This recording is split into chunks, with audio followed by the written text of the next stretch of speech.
श्री स्वामी समर्थ. तुम्हा सगळ्यांच्या आपल्या स्वामीसूत्र चॅनलवर मनापासून स्वागत. स्वामी भक्त हो, आज पुन्हा एकदा तुमच्यासाठी नवीन व्हिडिओ घेऊन आलेली आहे. आजचा जो विषय आहे तो नवीन वर्षासंबंधी आहे. कारण नवीन वर्ष आता सुरू होणार आहे. ह्या वर्षाला निरोप द्यायची वेळ आलेली आहे आणि प्रत्येकाचं लक्ष नवीन वर्षाकडे लागलेलं आहे. आणि जेव्हा हे वर्ष संपत येतं ना, आत्ताच ह्याच वर्षाचं नाही, प्रत्येक वर्षाचं असं असतं की वर्ष संपत आलं की आपल्या मुखातून एकच वाक्य निघतं, अरे बोलता बोलता वर्षही संपलं कळालंच नाही. आणि हे वाक्य आपल्या मुखातून नेहमी निघतं. कारण एवढं वर्ष निघून जातं, पण आपल्याला ह्या गोष्टींचा विचार करायला वेळच मिळत नाही. कारण ठीक आहे, आपल्या मागे व्यापही तेवढा असतो, भरपूर टेन्शन असतं, ह्या सगळ्या गोष्टी असतात. तरीही नवीन वर्षाची जी ओढ आहे ती प्रत्येकामध्ये तशीच असते. अगदी एका उत्साहाने प्रत्येकजण नवीन वर्षाची वाट बघत असतो. कारण नवीन वर्ष आपल्यासाठी सुख घेऊन येणार आहे असं प्रत्येकाला वाटत असतं आणि नक्कीच तसं होऊ देखील शकतं. फक्त त्यासाठी आपल्याला स्वामींच्या सानिध्यात राहायचं आहे, स्वामींच्या मार्गावर चालायचं आहे. जेव्हा आपण स्वामींच्या मार्गावर चालतो तेव्हा चांगलं काय वाईट काय ह्या गोष्टींची जाणीव आपल्याला होऊ लागते. आणि नक्कीच जेव्हा आपण अशा योग्य मार्गावर असतो तेव्हा आपण कधीही खाली पडू शकत नाही. तर असो, आता नवीन वर्षासंबंधी बोलायचं म्हटलं तर सगळ्यात महत्त्वाची गोष्ट येते ती म्हणजे कॅलेंडर. आणि ह्या कॅलेंडर संबंधीच आज आपण जाणून घेणार आहोत. कॅलेंडर कसं घ्यायचं आहे, कुठे लावायचं आहे, कोणत्या दिशेला, ह्या सगळ्या काही गोष्टी सविस्तररित्या आज आपण जाणून घेणार आहोत. आता ती माहिती सांगण्याच्या अगोदर एक सांगू इच्छिते की बरेच जण असं म्हणू शकतात की कॅलेंडरच आहे, मग त्यात काय एवढं, कुठेही लावलं तरी काय हरकत आहे. पण ते फक्त कॅलेंडर नाही, तर कॅलेंडर म्हटलं ना तर एक दिशा देण्याचं काम करतं.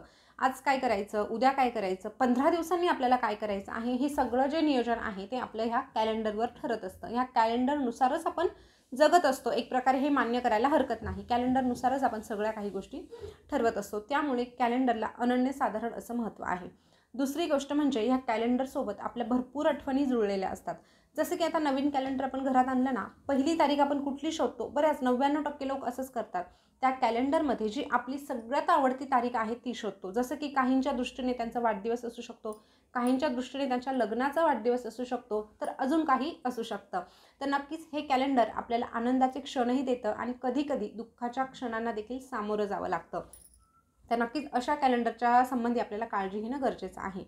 आता तिसरा विषय राहिला तर तो असा की क्वचित काही टीकाकारांना असं म्हणजे वाटू शकतं की हे काय आपलं नवीन वर्ष आहे का, आपलं नवीन वर्ष तर पाडव्यापासून सुरू होतं. तर नक्कीच तुमचं या ठिकाणी काहीही चुकत नाही. नवीन वर्ष जरी पाडव्याला सुरू होणार असलं तरीही 1 जानेवारी ही तारीख आपल्यासाठी कधीही कमी लेखायची नाही. कारण आपलं सगळं काही कामकाज ह्याच कॅलेंडरनुसार चालू असतं. 1 जानेवारीपासून आपलं नवीन वर्ष सुरू होतं.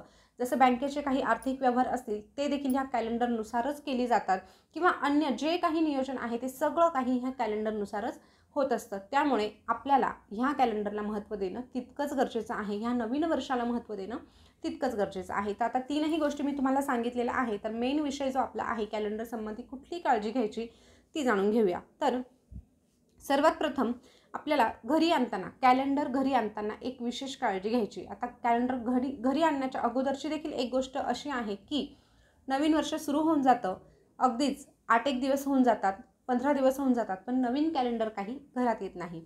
आता कोणी जाणून बुजून करतं असं अजिबात म्हणायचं नाही. कॅलेंडर हे प्रत्येकाला आणायचंच आहे. आज आणायचं काय आणि उद्या आणायचं काय, आणणारच आहोत. आणि मोबाईल आहे ना, मोबाईलमध्ये सगळं काही दिसत आहे, मग कशाला हवं कॅलेंडर. तर नाही, हीच आपली चूक होत असते. आज प्रत्येकाकडे मोबाईल आहे, मोबाईलमध्ये कॅलेंडर दिसत असलं तरीही आपल्या घरामध्ये जी दिनदर्शिका म्हणजे जे कॅलेंडर येणार आहे ते 1 तारखेला आपल्या घरामध्ये आलंच पाहिजे. असं नाही की मग वेळच नाही मिळाला, मग अजून 8 दिवसाने आणू, मग शनिवारी सुट्टी आहे मग शनिवारी आणू, असं अजिबात नाही. 1 तारखेला आपल्या घरामध्ये कॅलेंडर हे आलंच पाहिजे. त्यानंतर तुम्ही आदल्या दिवशी आणलं तरी चालेल, पण मग 1 तारखेनंतर तुम्ही 2, 3, 4, 5, 15 असं करू नका. पहिल्या दिवशी आपल्या घरामध्ये नवीन कॅलेंडर असायलाच हवं. आता हे कॅलेंडर आणताना विशेष काळजी घ्यायची ती अशी की कॅलेंडर घेताना त्या कॅलेंडरवर बरेच कॅलेंडर आता असे असतात ना की त्यावर अशी निसर्गरम्य चित्र दिलेली असतात, छान असतात, डोळ्याला बघायलाही छान वाटतात. आणि असे कॅलेंडर घरात ठेवल्याने काही फरक पडत नाही. पण ते चित्र म्हणजे अशा चित्रांचं जर तुम्ही कॅलेंडर घेत असाल तर नक्कीच त्या ते जे चित्र आहे ते कसे आहे हे तुम्हाला बघायचं आहे. जसं की त्यावर जर हिंस्र प्राण्यांचं चित्र असेल तर अशी कॅलेंडर तुम्ही कधीही घरात आणू नका. तुम्ही म्हणाल की फक्त फोटोने काय फरक पडतो, तर पडतो. आपण सारखं जे बघतो ना त्याचा परिणाम आपल्यावर होतो म्हणजे होतोच. त्यामुळे तुम्ही जेव्हा जर तुम्हाला अशीच कॅलेंडर आवडत असतील, त्यावर निसर्ग रम्य चित्र आहे, तर त्यामध्ये तुम्ही वाहणारा झरा घ्या किंवा मग उगवता सूर्य घ्या, छान अशी हिरवीगार झाडं आहे, अशा पद्धतीचे तुम्ही कॅलेंडर नक्कीच घेऊ शकतात. किंवा त्यापेक्षा जर तुम्हाला खरंच शक्य असेल तर तुम्ही दिंडोरी प्रणीत केंद्रातलं हे कॅलेंडर आहे. हे बघा, काल गुरुवार होता आणि कालच्या म्हणजे गुरुवारच्या निमित्तानेच मी देखील हे कॅलेंडर कालच घरी घेऊन आलेली आहे आणि नक्कीच तुम्हालाही दाखवायचं होतं म्हणून कालच आणलं. तर हे बघा, हे कॅलेंडर तुम्ही नक्कीच घरी घेऊन येऊ शकतात. यावर काहीही नाही, आपल्या स्वामींचा फोटो आहे, त्यामुळे स्वामी प्रत्येक पानावर आपल्याला स्वामी दिसणार. जेव्हा कधी आपण ह्या कॅलेंडरकडे तारीख बघायला जाणार तेव्हा सर्वात प्रथम नजर आपल्याला आपल्या स्वामींवरच पडणार आहे. त्यामुळे प्रत्येक येणारा दिवस हा सुखातच जाणार आहे. तर हे एवढंच नाही तर या व्यतिरिक्त ज्या काही तिथी आहे, जे काही सणवार आहे, त्याची अगदी म्हणजे व्यवस्थित अशी माहिती ह्या कॅलेंडर तुम्हाला बघायला मिळते. त्यानंतर जे मागचं जे पान आहे त्यामध्ये दर महिन्याचं राशी भविष्य देखील दिलेलं असतं आणि त्यासोबतच बरीचशी माहिती देखील, आध्यात्मिक माहिती देखील तुम्हाला मागच्या पानावर वाचायला मिळते. त्यामुळे नक्कीच तुम्हाला जर शक्य असेल तर अशा पद्धतीचं कॅलेंडर तुम्ही घरी घेऊन येऊ शकतात. आता हे झालं कॅलेंडर आणण्याबाबत. आता घरी आणल्यानंतर कॅलेंडर आणलं की लगेच आपण भिंतीवर लावून देतो. ही देखील आपल्याकडनं एक चूक होत असते. घरामध्ये कॅलेंडर आणल्यानंतर आपल्याला सर्वप्रथम एक काम करायचं आहे, ते असं की हे कॅलेंडर घेऊन आपल्याला देवघरामध्ये जायचं आहे. देवघरामध्ये का, कशासाठी, तर हे कॅलेंडर एका पाटावर किंवा चौरंगावर ठेवायचं. त्यावर पहिले एखादा कपडा अंथरा, त्यावर हे कॅलेंडर ठेवा. त्यानंतर ह्या कॅलेंडरला हळदी कुंकू अर्पण करा, फूल असेल तर फूल अर्पण करा, अक्षता अर्पण करा आणि ह्या कॅलेंडरला नमस्कार करा. आता ही गोष्ट अगदी काही लोकांना असं वाटू शकतं की कॅलेंडरची कोण पूजा करतं, पण आपली संस्कृतीच तशी आहे.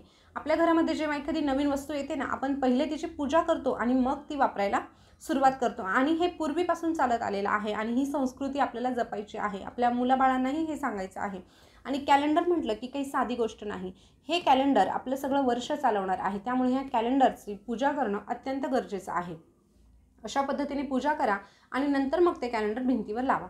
आता भिंतीवर लावताना काळजी घेण्याचं कोणती काळजी घ्यायची आहे, तर जेव्हा आपण नवीन कॅलेंडर लावणार आहोत तेव्हा जुनं कॅलेंडर आपलं हे खाली उतरलेलं असावं. म्हणजे काय, तर बऱ्याचदा असं होतं की जुनं कॅलेंडर तसंच मागे असतं, त्यावरच आपण नवीन कॅलेंडर लावतो. मग का, तर जुन्या कॅलेंडरवर चित्र खूप छान होती आणि मग ते बघायला खूप छान वाटतं, मग मला ठेवायचं आहे. तर नाही, जुनं कॅलेंडर चुकूनही घरामध्ये ठेवायचं नाही.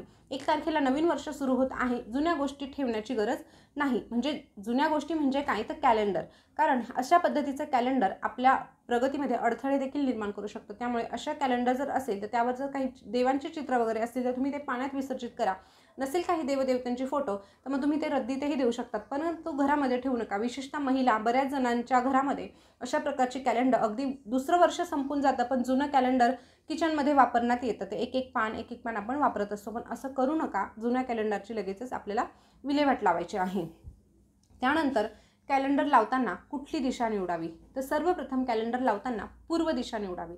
पूर्व दिशा म्हणजे काय, तर जसा पूर्वेकडून सूर्य उगवतो तसंच आपल्या जीवनाचं आहे. जसा उगवता सूर्य काहीतरी सकारात्मकता घेऊन येतो तसंच आपल्या जीवनाचं आहे. आणि आपल्या जीवनामध्ये देखील सकारात्मकता आणायची असेल तर आपलं कॅलेंडर पूर्व दिशेलाच लावायला हवं. त्यानंतर जर अगदीच तुम्हाला पूर्व दिशेला जमणार नसेल तर तुम्ही पश्चिम दिशेला देखील लावू शकतात. बऱ्याच जणांचं कन्फ्युजन असं असतं की पूर्वेकडे लावायचं म्हणजे पश्चिमेकडे लावून पूर्वेकडे तोंड करायचं की पूर्व दिशेला, तर पूर्वच दिशेला. तुम्हाला पूर्व दिशेला जागा आहे ना, तर तुम्ही पूर्वेलाच लावा. पण अगदीच पूर्वेला जागा नसेल तर मग तुम्ही पश्चिमेला लावू शकतात. आता पूर्व पश्चिम झाल्यानंतर कुठे लावायचं अजून, तर उत्तर दिशेला. आता उत्तर दिशेला लावल्यानंतर त्याचं तोंड दक्षिणेकडे होतं, बरोबर. काही म्हणतात की दक्षिणेकडे तोंड करायचं नाही. हे बघा, अगदीच क्वचित तुम्हाला जागाच नाही मिळत तर तुम्ही उत्तरेला नक्कीच लावू शकता. दक्षिण दिशेला तोंड झाल्याने काहीही फरक पडत नाही. पण त्यापेक्षाही मी तुम्हाला एक पर्याय सांगते. पूर्व आणि उत्तर दिशेमधली जो कोपरा असतो ना, ईशान्य कोपरा अतिउत्तम आहे. ईशान्य कोपऱ्याला देखील तुम्ही कॅलेंडर लावू शकतात. अशा पद्धतीने कुठल्या दिशेला लावायचा हा प्रश्न देखील तुमचा सुटला असेल. त्यानंतरच्या पुढच्या गोष्टी त्या अशा की कॅलेंडर लावताना आता ह्या ज्या दिशा सांगितल्या ना, ह्या दिशेंनाच लावायचं आहे. पण मग म्हणून आपण कुठेही नाही लावायचं म्हणजे काय, तर बऱ्याच ठिकाणी जागा नसते म्हणून आपला मुख्य दरवाजा असतो ना, त्याच्या मागे बघा एखादी पट्टी ठोकलेली असते. त्या पट्टीला देखील कॅलेंडर लावलं जातं. तर अशा पद्धतीने तुम्हाला कुठेही कॅलेंडर लावायचं नाही. म्हणजे असं व्यवस्थित आपल्या डोळ्याला स्पष्ट दिसेल अशा पद्धतीने ते कॅलेंडर आपल्याला लावायचं आहे. त्यानंतर वारंवार कॅलेंडरची जागा बदलू नये. एकदा कॅलेंडर लावलं की मग परत इथे लावलं, मग परत तिथे लावलं. आपण तिथी बघण्यासाठी कॅलेंडर काढत असतो, नक्कीच काढा, परंतु तिथी बघून झाल्यानंतर, काम झाल्यानंतर पुन्हा त्याच्या जागेवर ते गेलं पाहिजे. ही काळजी आपल्याला कॅलेंडरच्या बाबतीत घ्यायची आहे. तर ह्या ज्या गोष्टी आहेत त्या तुम्हाला पुरेपूर सांगण्याचा मी प्रयत्न केलेला आहे. तरीही तुम्हाला काही शंका असतील तर तुम्ही कमेंटमध्ये नक्की विचारू शकता. आता हे बघा, हे जे एक पॉईंट सांगितलेले आहे ते मी असं अजिबात नाही की कोणाला शक्यच होणार नाही, प्रत्येकाला शक्य होणार आहे असेच पॉईंट सांगितलेले आहे.